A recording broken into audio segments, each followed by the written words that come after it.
The museum was closing for the day, and the last visitors were leaving the exhibition hall. The lights were dimmed, and the doors were locked. The only sound was the ticking of the clock. Suddenly, the room was filled with a bright light, and the air was charged with electricity. The display cases began to shake, and the fossils inside started to move. The T-Rex broke free from its glass prison, roaring loudly. The pterodactyl spread its wings, and the Triceratops charged forward. The woolly mammoth trumpeted and shook its massive tusks. They were alive. The creatures looked around the room, confused and disoriented. They had been asleep for millions of years, and now they were in a strange new world. The T-Rex sniffed the air, smelling the scent of humans. The Triceratops pawed the ground, ready to charge. The pterodactyl flapped its wings, ready to take flight.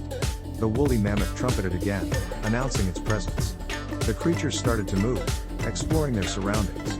They knocked over display cases and broke through walls. They were like children, amazed by everything they saw. The T-Rex saw a vending machine and tried to eat it. The Triceratops saw a fire extinguisher and charged it. The pterodactyl saw a window and flew through it. The woolly mammoth saw a car and tried to ride it. The museum staff watched in horror as the creatures rampaged through the building. They called the police, but they didn't know how to handle the situation.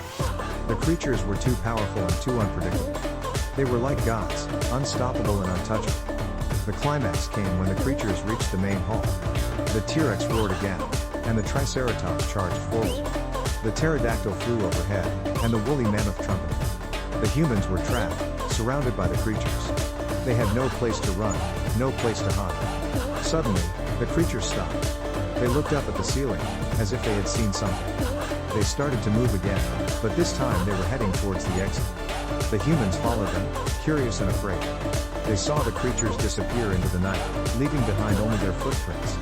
The twist came when the creatures returned to their display cases, as if nothing had happened. They went back to sleep, as if the whole thing had been a dream. The humans were left wondering if it had really happened, or if it had all been in their imagination. The end came when the museum reopened the next day. The staff checked the display cases, and everything seemed to be in order. The creatures were back in their places, as if they had never moved. The humans looked at them with new eyes, wondering what secrets they held. They knew that the creatures were more than just fossils, that they were living beings from a time long gone. They knew that they had witnessed something extraordinary, something that would stay with them forever.